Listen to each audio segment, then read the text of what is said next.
Greetings, it's Ian from RTO here. Welcome to another Saturday video. So it always means hello, Richard.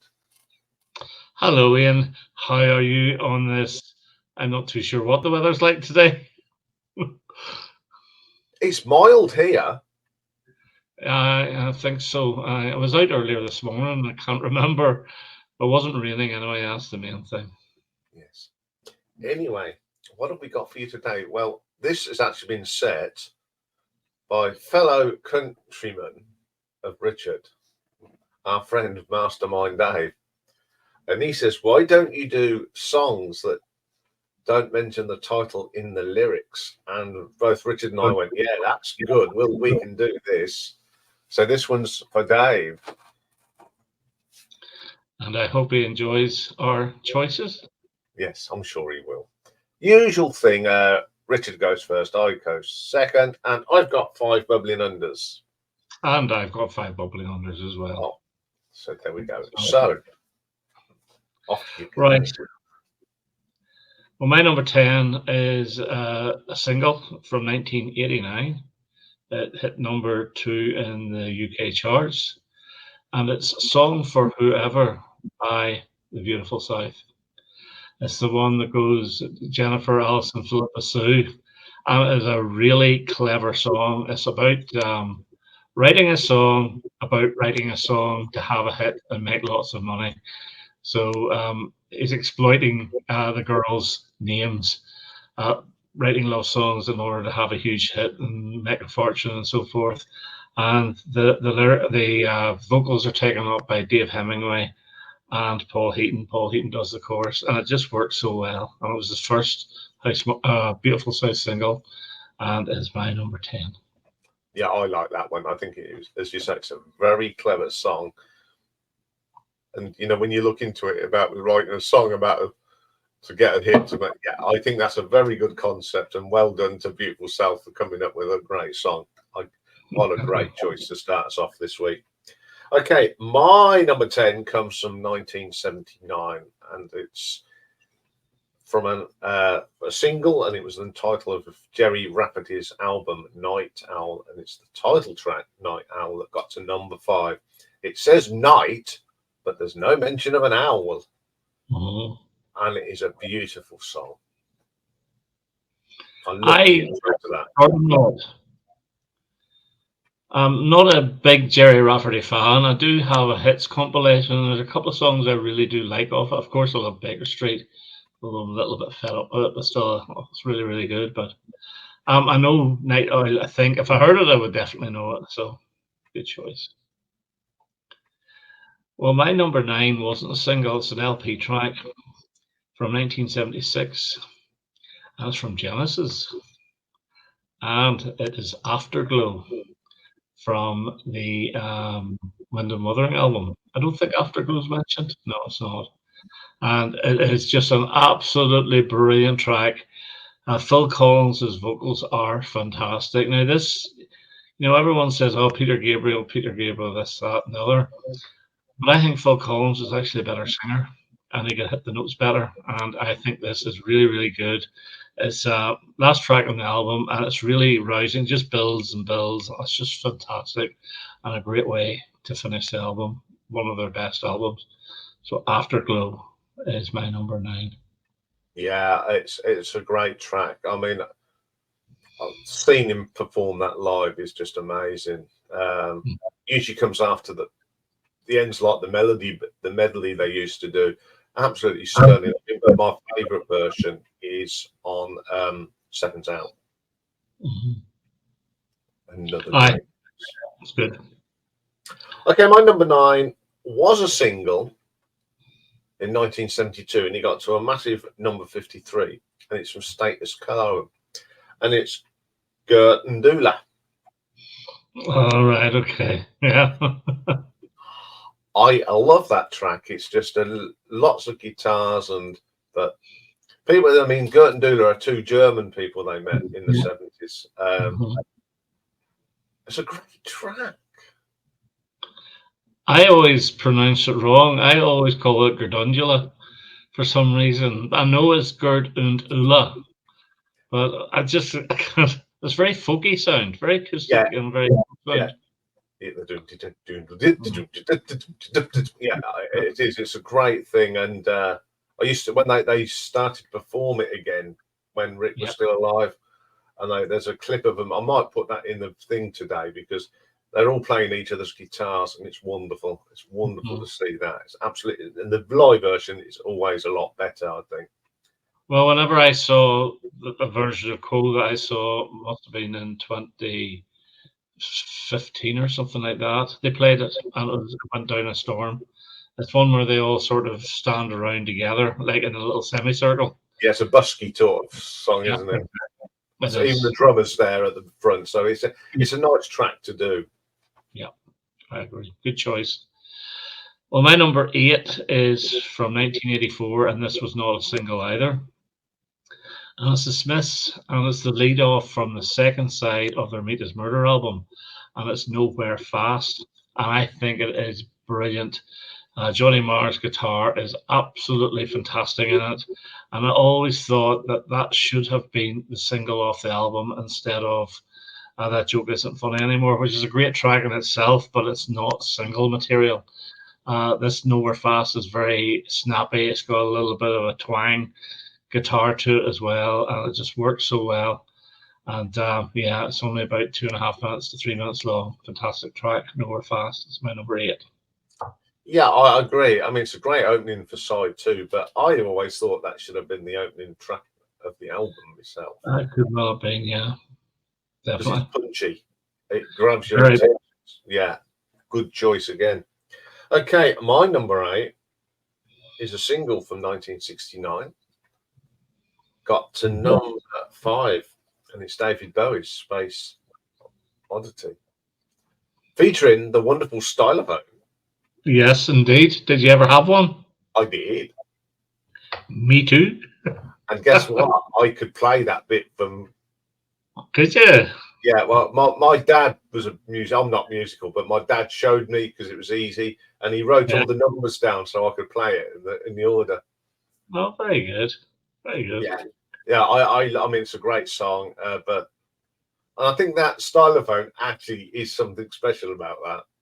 It is, I know, and they actually, I think, whenever they were sort of marketing the song, they mentioned the stylophone with a picture of the stylophone with Bowie, holding it.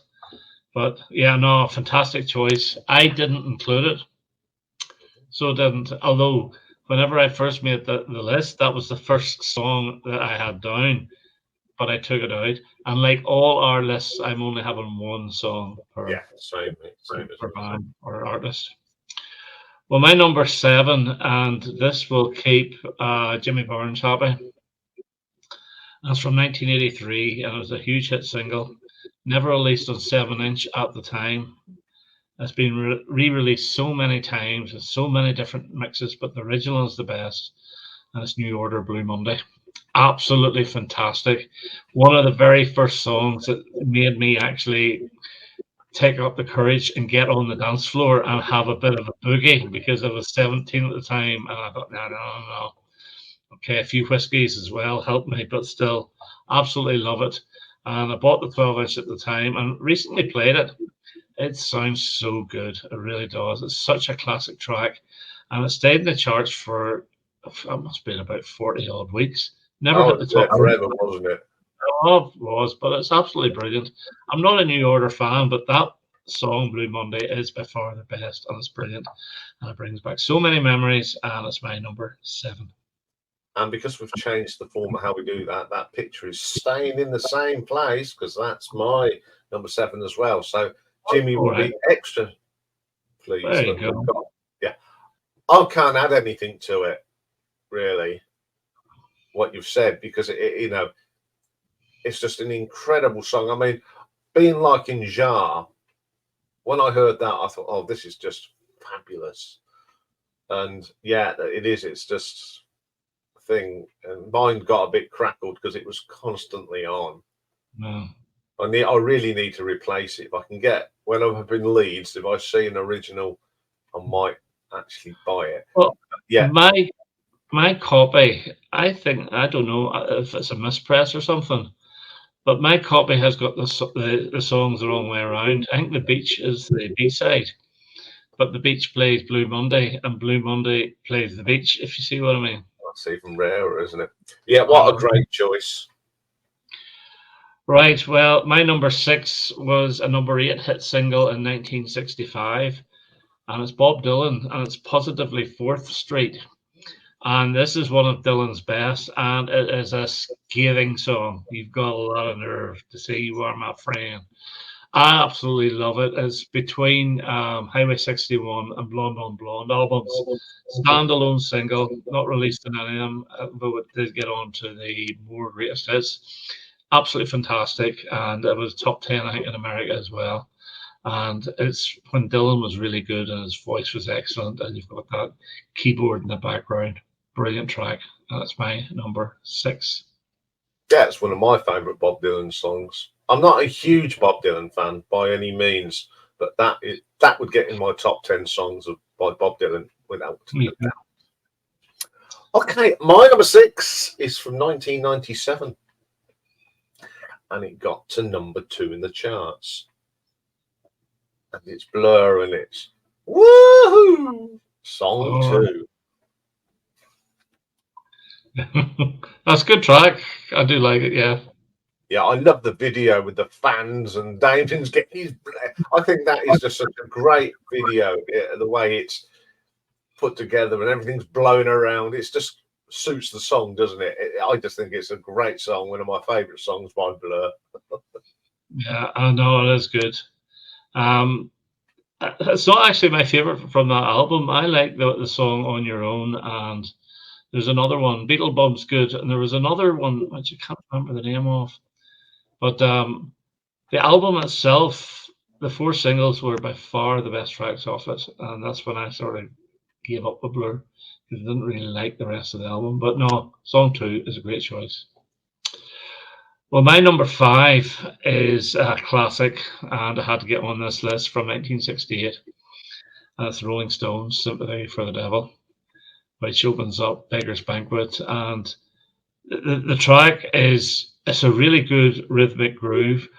The lead guitar is actually very ear piercing, so it is. It's really, really sore in the ears at times, but it's so effective. And obviously the woo-woos the whole way through it make the song. And I saw a documentary ages ago on TV of the making of the song, and it's a very, very basic track, but the way they fill it out, it turns it into something really special.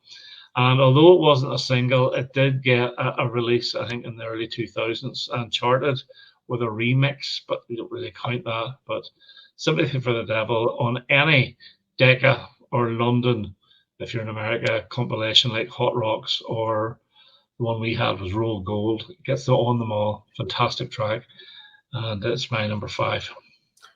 I like that track. And I remember when I saw them at Wembley back in 1990. During that, Mick climbed up the gantry and sang it from the gantry. It's just brilliant live. And that guitar it's very piercing. Even live, it really dominates it. But yeah, what a great choice. Okay, my number 5. This will keep Stevie's vinyl cupboard happy. Go for it. Because it's from didn't chart as a single here, but it got to number 11 in the Netherlands, and it's Barbara O'Reilly, The Who. All right, okay, yeah. I love that. I think that sequence at the beginning is really good. Keith Moon's drumming is fantastic on it. It's one of my favourite tracks off Who's Next. I wonder where they got the name Barbara O'Reilly from, because I would have thought it would be called Teenage Wasteland as the most obvious choice. I'm sure Stevie knows. Do you know? Because I have no idea. Yeah. I don't know either. But if it gets through to the next round of Battle Royale, we'll ask. It'll be something I'll be looking into. Yes. Good choice. Well, my number 4, and this will probably keep Simon happy. The Beatles, 1967, A Day in the Life. It's an absolutely brilliant track. I heard the news today, oh boy, or I read the news today, oh boy. David Bowie's Young Americans is I heard the news, and the Beatles is I read the news, so they're not quite exactly the same. But you take two little simple songs with the John Lennon part and then the Paul McCartney part and put them together, and you have something magical, especially the dream sequence of Paul McCartney's, which really, I love the both parts, don't get me wrong, but it makes it a little bit extra special getting that dream sequence in. And then the big crescendo at the end and the final one note that's held for flipping ages. And if you're making a CDR, it goes on far, far too long. It takes up too much time. The way it just fades out very, very, very gradually. But it's an absolutely brilliant track, and it is regarded as one of the best. And yes, I have to agree. It's my number 4.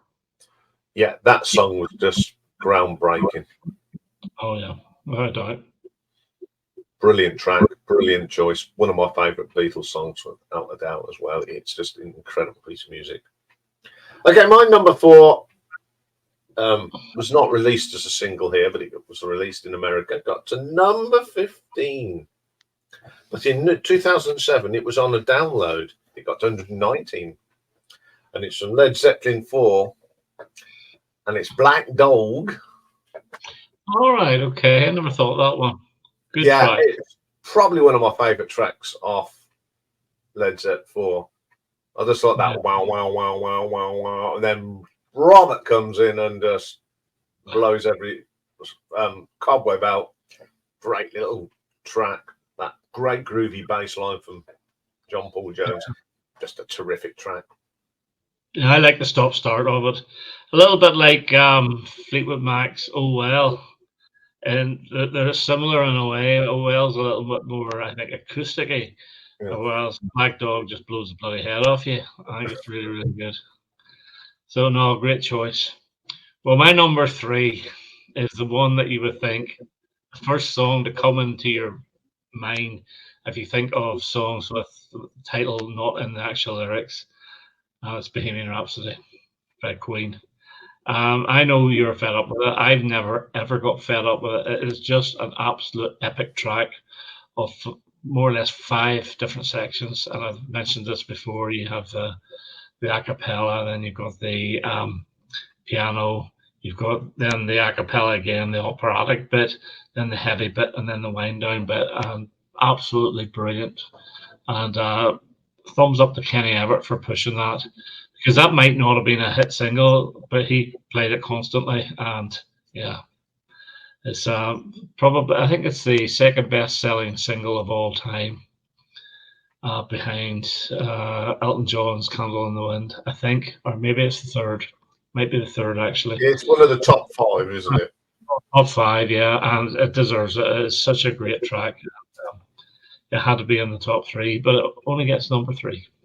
Yeah, I mean, I haven't mentioned it, knowing that you probably would. So, and as much as I get some of my week these days, I can't not say that it's just a fantastic piece of work.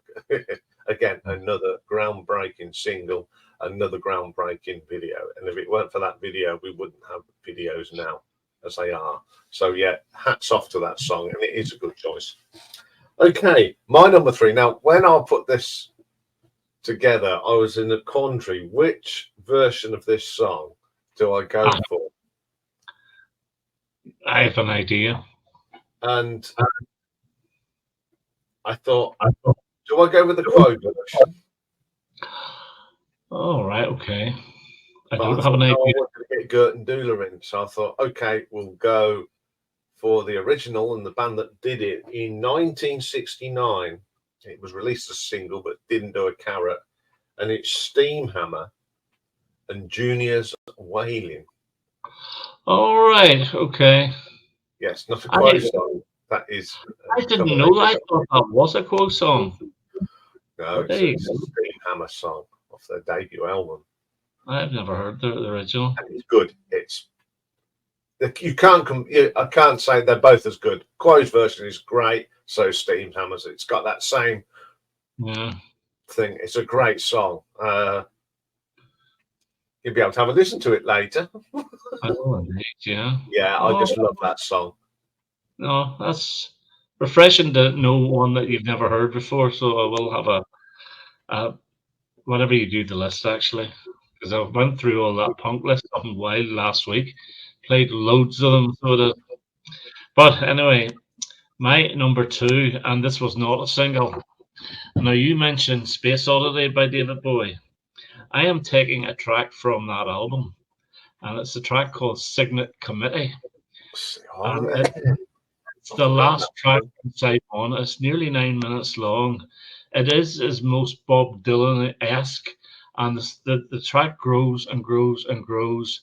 It is quite acoustic to start with and quite bass heavy to start with, but then you get the sort of rhythmic electric guitar, and it is absolutely brilliant. Now, a story is that whenever I bought that album around 1980 or so, whenever you're young, you used to lie on top of your bed and play your records. Well, my brother heard that whenever he was going down to his bedroom, and he came up to me and said, "What is that song?" Because he thought this was absolutely fantastic. And it was Signet Committee from Space Oddity, which was the album of, whenever it was reissued, it was originally called David Bowie. But it's always been in my top 5 Bowie songs of all time. And that's why it gets my number 2. Yeah, I like that track. I think it would be, if I was to do like a deep cut tracks of David Bowie, that would be in there. Yeah. It is a magnificent piece of music. Yeah, I think that's a great choice. Okay, my number 2 is a Genesis song from 1976. Didn't get released as a single, but it's the opening track of A Trick of the Tail. all Dance. right. Ding, ding, ding, ding, bum, bum, bum, boom. The first song that we hear without Peter, of course. Yeah. And Phil nailed it from day one, really, didn't he? It's funny, 2 Genesis tracks picked, and they're both Phil Collins ones. I would have put money on that Firth of Fifth would have been picked by you, because I had Firth of Fifth on my list and I stroked it off at the last minute and put in an Afterglow because I do actually prefer it. But Dance of the Volcano is brilliant. Those 2 albums were fantastic, Trick of the Tail and Wind of Mothering. To me, that's the highlight of Genesis. So that is an excellent choice. Well, my number 1 is the best single ever released by anyone ever. That's Wuthering Heights by Kate Bush. And it still puts hairs up on my arms whenever I hear the guitar at the very end. Now, the album version has a slightly extended guitar over the single version, but I love the both of them. And I also love the different version. That's what I thought you were going to say. In 1986, whenever it was the B-side of Experiment 4, and it opened up the Whole Story album, which is a new vocal version. But it is an absolutely brilliant, brilliant track. Now, I know Norman Maslow loves this song, and he's mentioned it so many times when we went to London in '78, and that's the first thing he heard on the radio, and he waxes lyrical about it, but he is right. It is absolutely fantastic, and without a doubt, that is my number 1. And Wuthering Heights is not mentioned in the lyrics. Okay, my number 1 is from Marillion. It's from their second album, Fugazi, which came out in 1984. And it's the last but one track, Incubus. Right, okay. It's about the story behind Incubus. It's about when you've got a girlfriend, you take them rather seedy photographs, you split up, and then you find them. And it's a great song. And the word incubus is just not mentioned in it at all. At all. Yeah, well, It's there got you a go. great guitar solo in it from Steve Rothery, one of his best. I consider it his best guitar solo that he ever is done with Marillion. And if you're a Marillion fan, you'll always understand that. And it's just brilliant live. Right. Well, I have 5 bubbling unders. Yes. And now, a couple of these songs you could argue, I think you said in one of the other streams that Eric Morgan with Andre Previn saying, "Oh, maybe they're the right notes, but they're not necessarily in the right order." Well, I can say that these are the right words, but they're not necessarily in the right order for some of them. So I'm starting off with Stiff Little Fingers and Straw Dogs from 1979. Now, he does say dogs of straw, but he doesn't say straw dogs. Okay. So to me, the title Yeah. is not. Yeah, it's like Night Owl, isn't it? It says Yeah. night, it doesn't say owl. And it's a brilliant punk song. It's actually between Inflammable Material and Nobody's Heroes, I think. No, I think it was actually after Gotta Get Away. It was just a song that didn't get on Nobody's Heroes. It should have been on it. It was fantastic. Also, 1973 Roxy Music single Pajamarama, not mentioned anywhere at all. It was a single I've always loved. It would have enhanced the For Your Pleasure album, but it didn't get on it. And I had that single as a kid. I had a Roxy Music single when I was 7 years old. Hard to believe. Yeah, I did. And always loved it. This is another one where all the words are mentioned, but not in the right order. That's Dire Straits, Romeo and Juliet. He mentions Romeo, he mentions Juliet, and I'm sure there's an and in there as well, but they don't all come together. And it's absolutely beautiful. I love the sort of metal acoustic guitar, and then it's just beautiful. And then the lead guitar at the very end, fantastic song. The fourth one is John Lennon and Number 9 Dream. He mentions Dream, but not Number 9, I don't think, anyway. And yeah, brilliant track from Walls and Bridges. And I've mentioned before that Andrea Corr does a fantastic version of it. And yeah, really good. Scraped the top 30 in the UK, should have done much better. And the last one is the Electric Light Orchestra and a single from 1977, and it's Rockaria from A New World Record, which is a brilliant track. Good old rock and roll, but it's a little bit extra special with the operatic girl in the background. I think it's a girl. It might Well, be when true. I saw the Yellow Part 2, Kelly sang that. Well, it could well be, but it is absolutely fantastic. Really, really good. Good old rock and roll. And I'm not a big rock and roller, as in Chuck Berry and all that sort of stuff. I prefer the stuff that's sort of the 70s type version of that because I always think it sounds better. And I've always loved Rockaria. Some people call it Rockaria for some reason. Don't understand that. Rockaria It's with the extra. Yeah. So those are my 5 bumbling numbers. some great choices there. All very good songs, and I like how you've done. The words are in there, but they're not put together next to each other. Great choices. Well, mine first one is from 1973 off the Dark Side of the Moon album, and it's Brain Damage. Oh, brilliant! Brilliant. I love that. It's just the lunatics are on the grass. It's just very Roger. Great track.